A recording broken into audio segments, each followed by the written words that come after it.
Si aku ora merem-merem to, Mbak. Saya setuju. Assalamualaikum warahmatullahi wabarakatuh. Ketemu lagi dengan saya dan selalu lagi dengan saya. Semoga tidak bosan dengan gaduh lapon delok. Selamat pagi, selamat siang, selamat sore, selamat malam buat konco delok dimanapun berada. Sesuai dengan judulnya, video ini akan membahas penelusuran bahkan investigasi mengenai lokasi di mana Pak Arya melakukan ritual penarikan harta karun. Bagi konco delok yang belum menonton videonya, silakan tonton dulu video sebelumnya terkait dengan ritual Pak Arya melakukan penarikan harta karun. Kenapa? Karena jika tak nonton video sebelumnya nanti agak bingung melihat benang merahnya. Dan juga sebelum nonton video ini saya ingatkan teman-teman kalau bisa jangan skip, karena ini ceritanya nanti ngurut. Ceritanya agak lumayan panjang dan ngurut, biar teman-teman nggak bingung dan jangan sampai multitafsir karena menonton penggalan-penggalannya saja. Itu nanti terkait dengan video ini. Sebetulnya ada rasa apa ya, ada rasa campur aduk saya mau membuat video ini. Pertama, jadi gini ceritanya, flashback. Jadi saat saya itu sebetulnya video ini pun saya itu belum tonton sampai saat video ini tayang. Jadi Mas Dwi yang edit videonya, kemudian di-upload. Saat publish saya tonton. Pertengahan saya tonton dari cerita Pak Arya itu saya langsung dek. Waduh, jangan-jangan ini tempat itu tuh gitu loh, saya bilang gitu. Dan Mas Dwi juga telepon saya. Kemudian, udah tonton belum videonya? Sudah, ini aku mau ngomong. Terus Mas Dwi bilang, udah tahu itu lokasinya sama ya di tempat video yang dulu pernah diupload.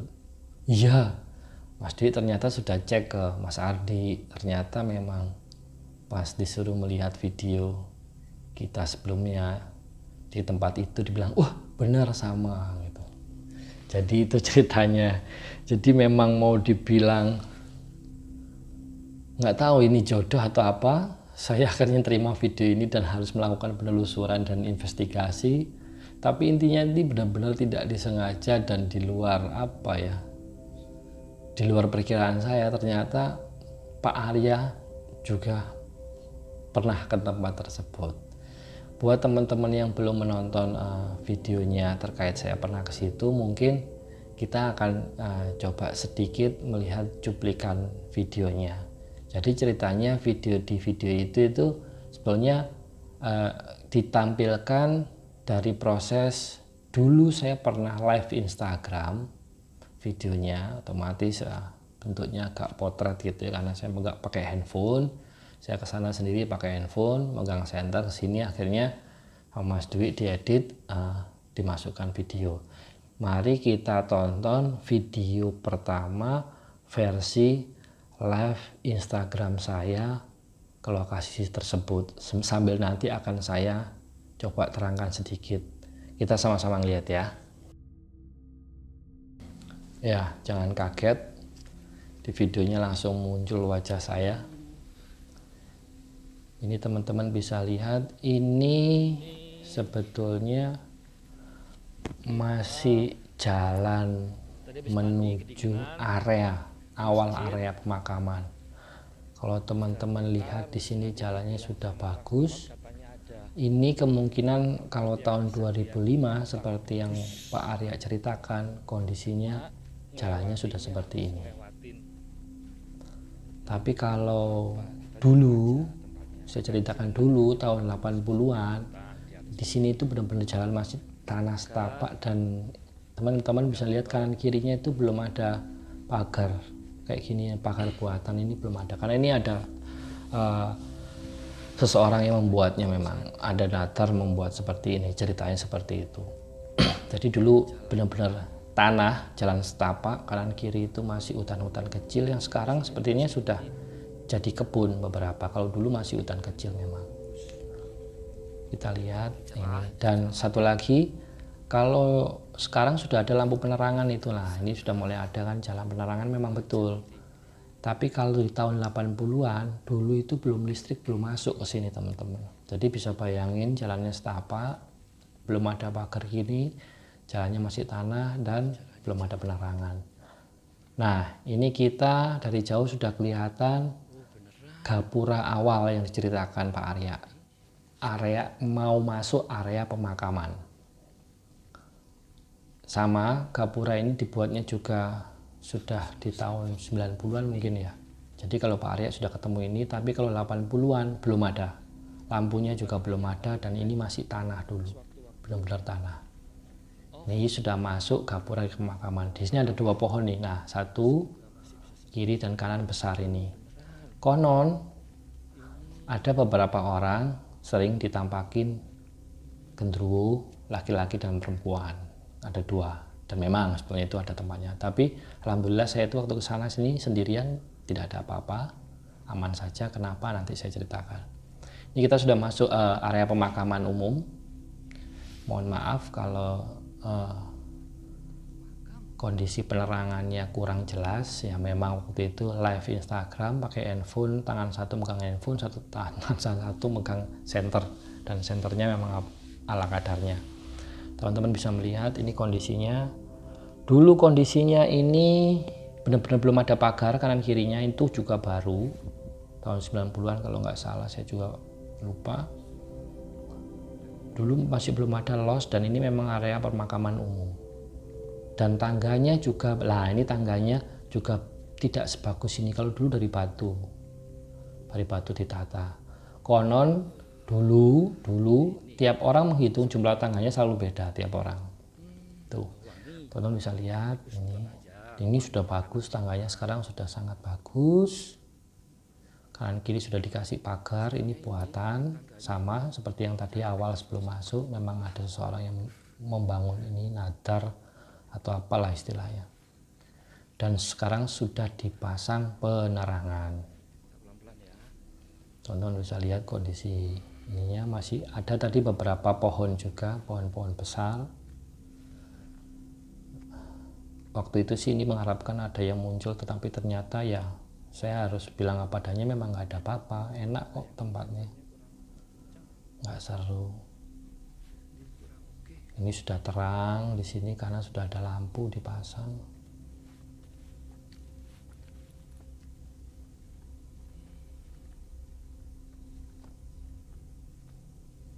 Kita sembari tonton sama-sama.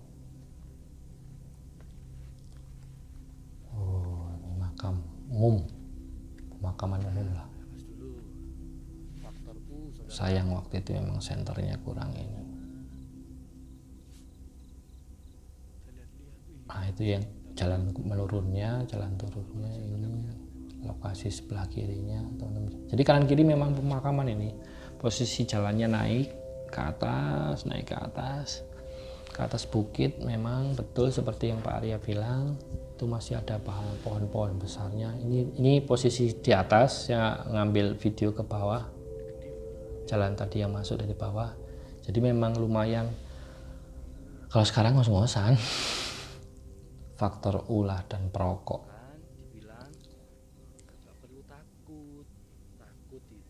Ini kebetulan yang pertama ini relatif tenang karena kebetulan tidak ada berbarengan dengan orang yang kesini, jadi enak kalau sepi kayak gini nih, tenang, lihat-lihat ya, kita beranggapan seperti wisata lah ya.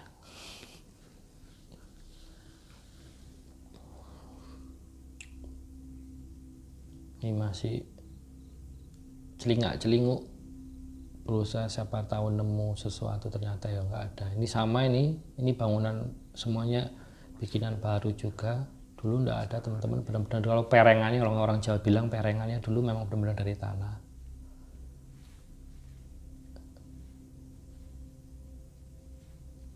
Itu Lihat apa? Oh, nggak ada apa-apa.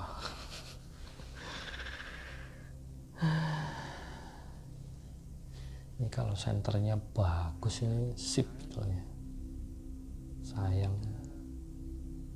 Ini handphonenya sama dengan handphone yang dipakai rekam video sekarang ini teman-teman. Jadi biar teman-teman tahu kita ngerekamnya hanya pakai handphone.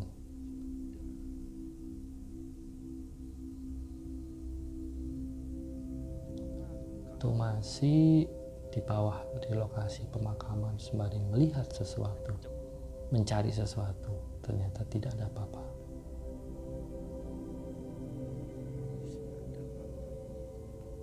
Luas nih, memang area pemakamannya luas teman-teman.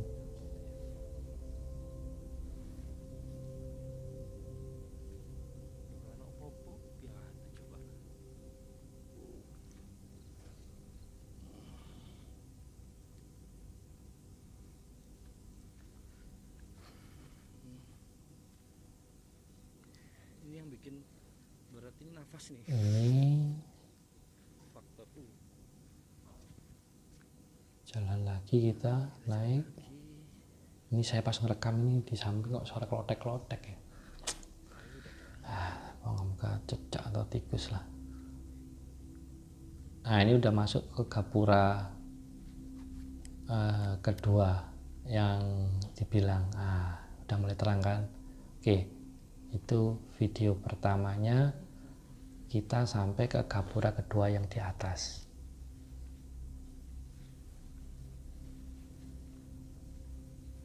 Ini saya nggak lanjut dulu, tapi lihat dulu sekitarnya.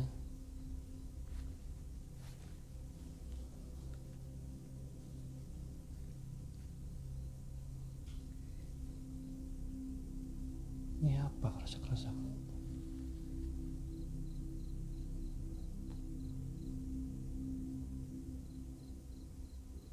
Ini masih belum saya lanjutkan. Tadi di gapura keduanya sudah terlihat, tapi belum saya lanjutkan.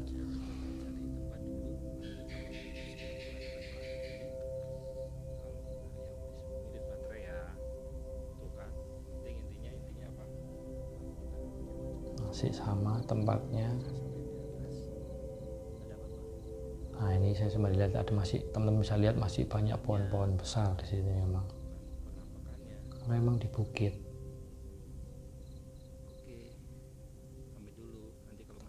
Oke, itu yang video pertama. Nanti kita lanjutkan ke video yang kedua.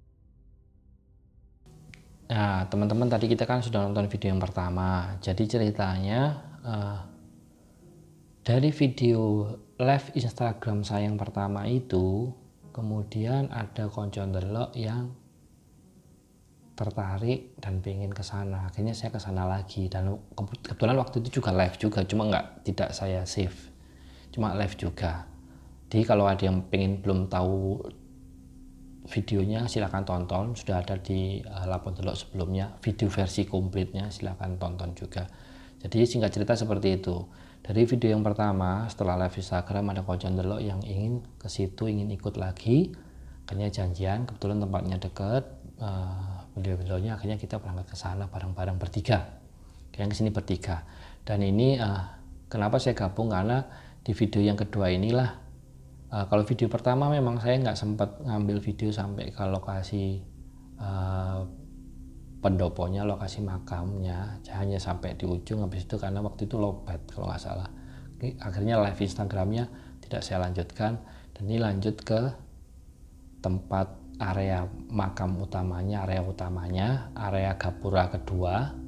Saat itu saya rekam di kedatangan saya yang kedua bersama konco ndelok. Mari kita lihat ya.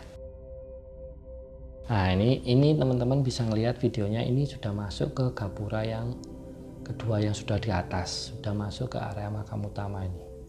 Area makam, tapi belum ke makam utama, mesti areanya yang di atas. Berarti ini kita sudah sampai atas sebetulnya. Nah, ini ada gapura, sudah bagus tempatnya. Ini tempatnya memang sudah bagus. Kalau dulu tahun 80-an itu belum ada. Ini nggak ada, ini tanah semuanya.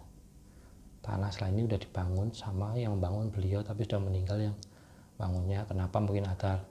Ini teman-teman bisa lihat, sebelah kirinya inilah makam. Nah, itu makam makam, nanti masuk lagi ada pintu di dalam, itu ada pintu kedua, itu makam utamanya. Di situ yang dari sini ini ada 3 makam ini. 3 makam di awal, masuk lagi ada 2 makam. Ini ada kayak pendopo. Itu semuanya baru. Tahun 80-an ini nggak ada penerangan, nggak ada bangunan, semuanya nggak ada bangunan pendopo, tidak ada bangunan pendukung semuanya. Ini memang dibangun mungkin karena banyak yang datang, banyak yang sering apalah begadang atau ritual sesuatu, akhirnya dibangun, termasuk ada bangunan di belakang itu. Saya nggak tahu itu apa sekarang. Apa itu musola atau apa, saya kurang paham.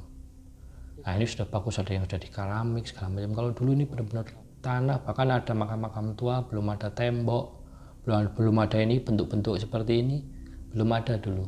Nah kayak ornamen-ornamen ini dulu belum ada sama sekali, benar-benar alami, tanah kosong.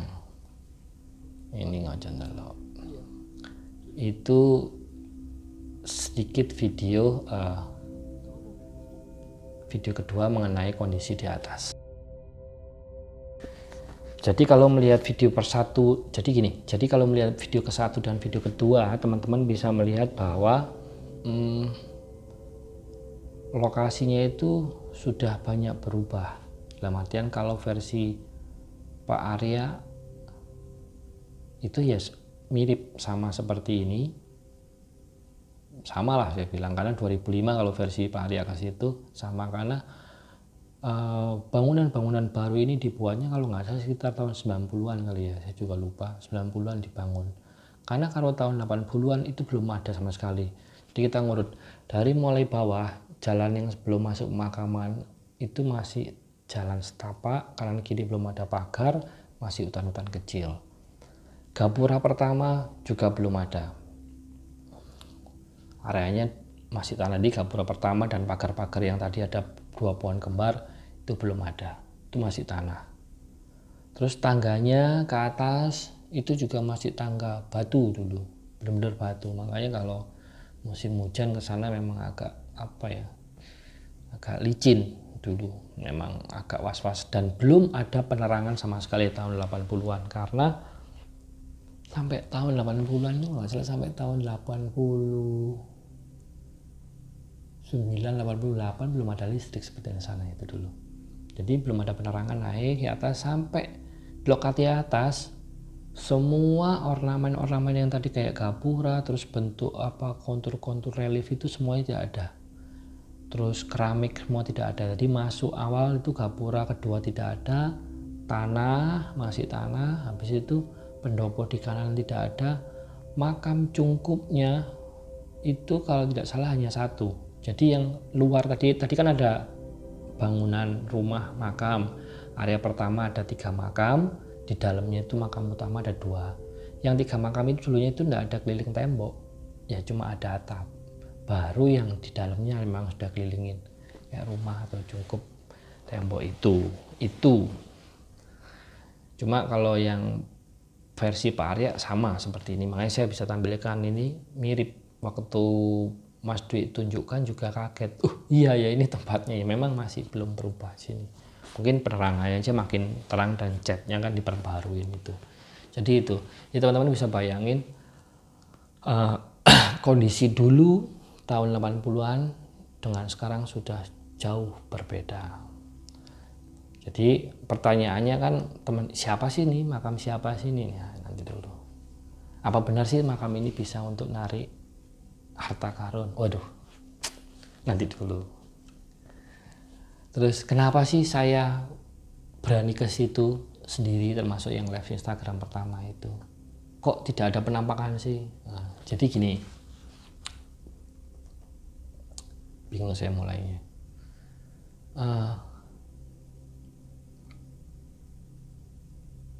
Bagi saya,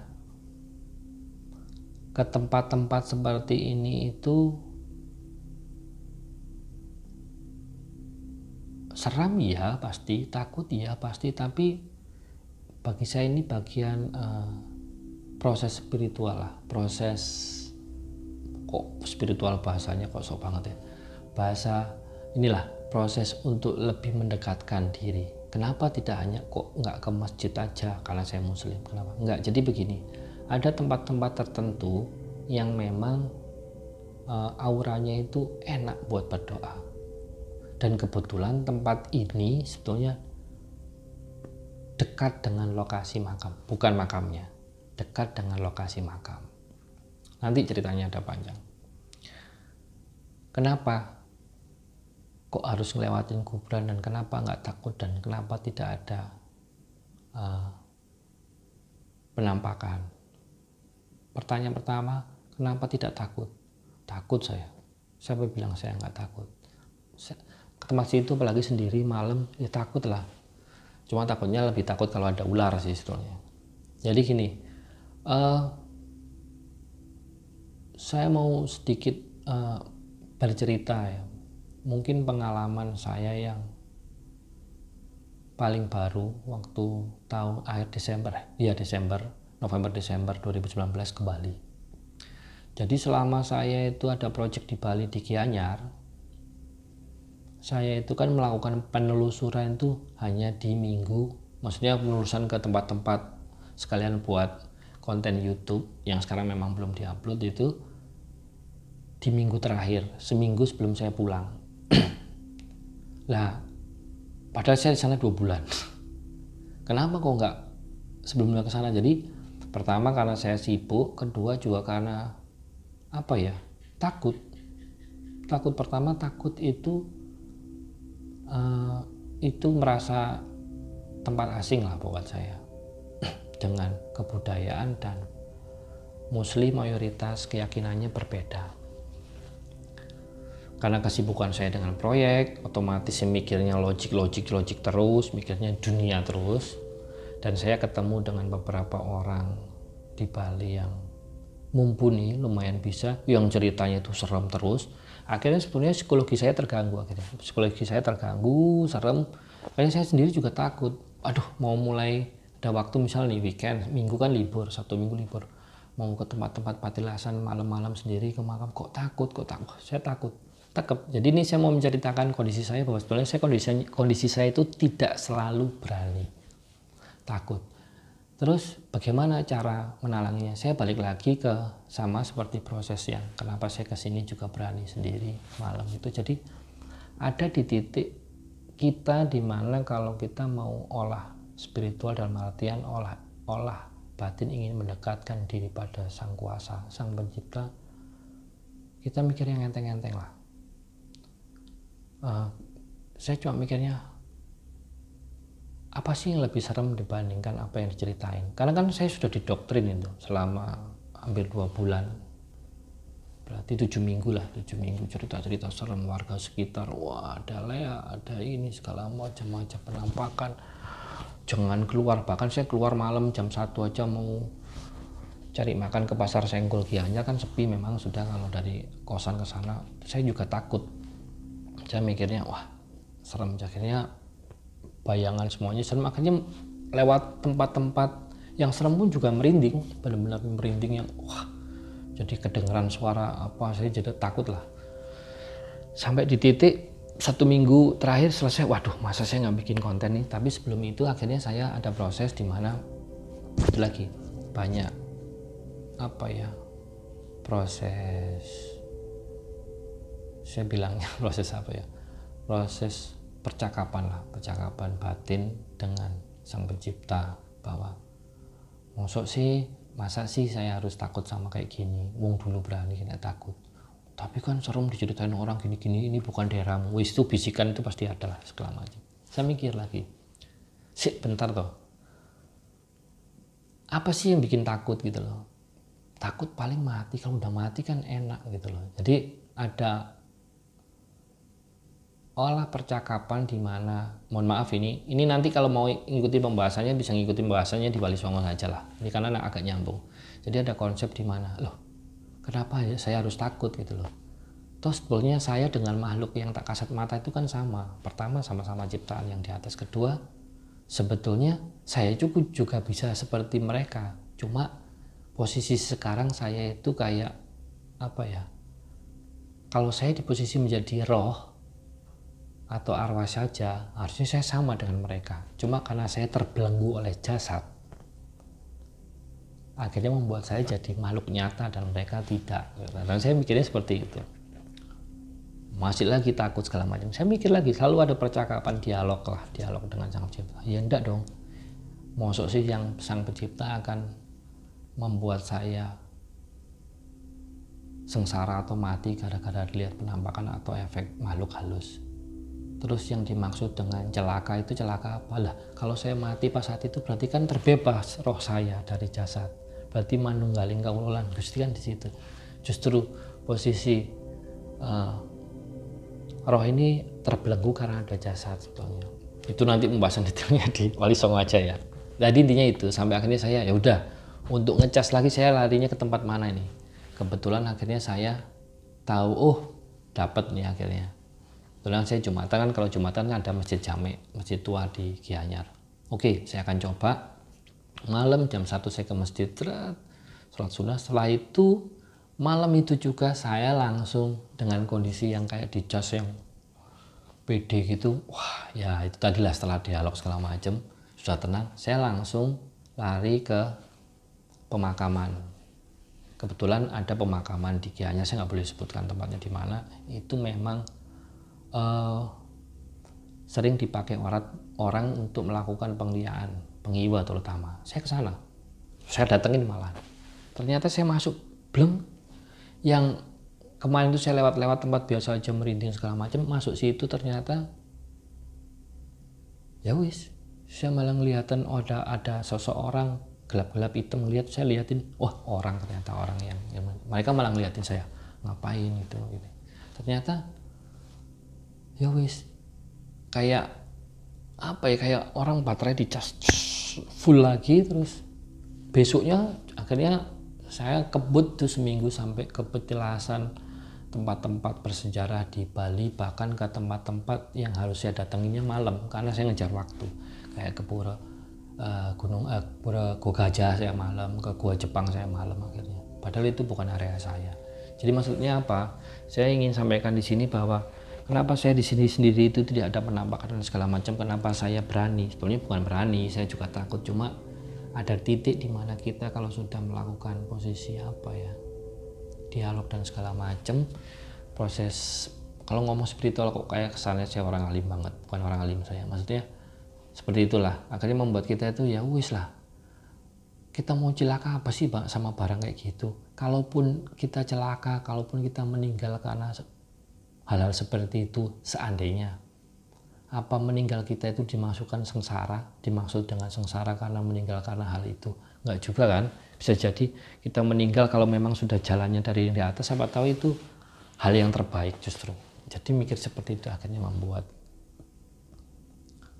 saya akhirnya pede. Itu terkait video 1 dan video 2. Nanti kita akan lanjutkan lagi pertanyaan-pertanyaan dari teman-teman tadi kan belum terjawab. Apa benar sih ini bisa untuk narik harta karun? Siapa sih sebetulnya sosok yang dimakamkan di sini akhirnya bisa mendatangkan harta karun? Jadi ceritanya itu seperti ini. Jadi itu tadi kan penjelasan tentang video lokasinya, biar teman-teman biar nggak penasaran akhirnya tahu lokasinya dari cerita ritual Pak Arya sebelumnya, dan juga penjelasan kenapa saya juga apa ya kok berani sih sana sendiri yang awal sampai live Instagram. Jadi itu ceritanya. Bahkan live Instagram itu sebelumnya saya ingin menunjukkan bahwa kalau kita tenang, nggak mikir macam-macam, dulu ada percakapannya lah di situ, kita nggak akan ada apa-apa, dan alhamdulillah nggak ada apa-apa ya, mungkin rezeki saya aja nggak ada apa-apa.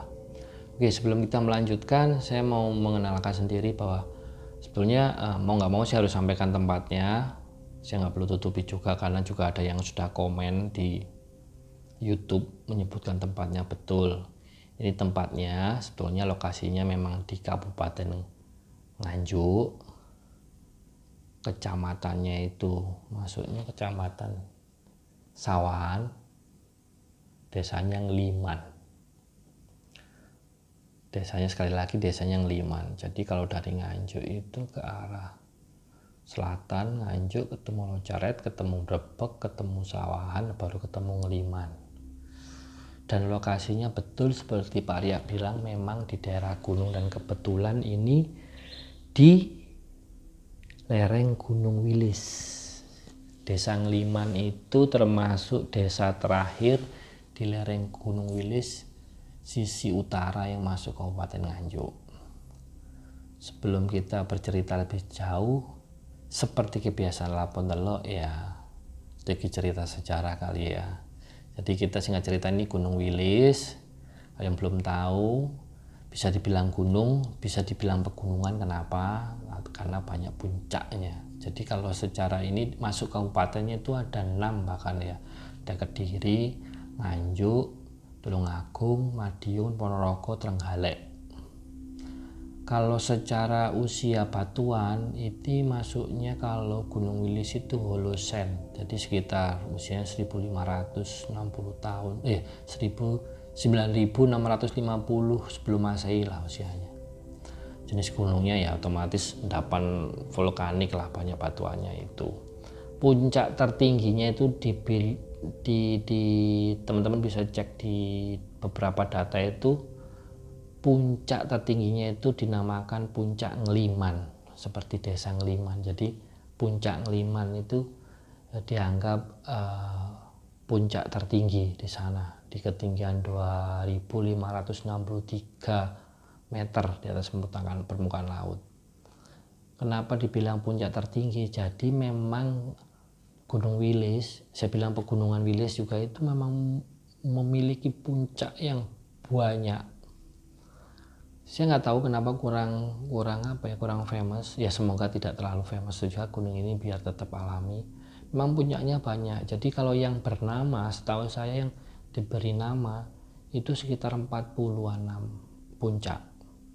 Ada yang masuk, otomatis ada yang masuk kabupaten, puncaknya masuk Kabupaten Nganjuk, Kediri, Ponorogo, Tulungagung segala macam. Madiun itu memang ya. Sisanya masih banyak yang belum dinamakan puncaknya, masih banyak sekali. Bisa 10-20-an, saya juga nggak hafal. Bahkan nama-nama puncaknya itu dari yang teman-teman bisa cek di Wikipedia atau di data-data literatur sama itu, puncaknya itu bisa namanya berbeda kalau disamakan dengan versi warga setempat. Jadi kalau yang versi jalur dari Nganjuk itu misalnya mau dicek di data mana aja, tidak ada namanya Puncak Condrogeni. Tapi kalau buat orang-orang yang laku spiritual ke sana, ada Puncak Condrogeni. Dan untuk apa? Ya itu adalah, saya nggak bisa sampaikan. Ada namanya Puncak Condrogeni, dan itu memang tidak ada di sana. Terus air terjunnya banyak. Jadi memang di sana itu unik Gunung Wilis itu. Jadi mungkin kurang populer karena ini orang bingung mencari puncaknya karena banyak puncak. Dan tapi kalau teman-teman mau tahu, air terjunnya Gunung Wilis itu banyak, di keliling gunungnya itu sangat banyak. Saya ngelihatnya mungkin cuma yaitu jarang dieksplor. Mungkin ada beberapa yang di Nganjuk, Sedudo, di mana itu Kabupaten Kediri juga ada, tapi belum banyak. Itu sekilas mengenai Gunung Wilisnya. Balik lagi pertanyaannya, apa benar sih tempat itu dipakai untuk narik-narik harta karun? Ayo, benar gak sih?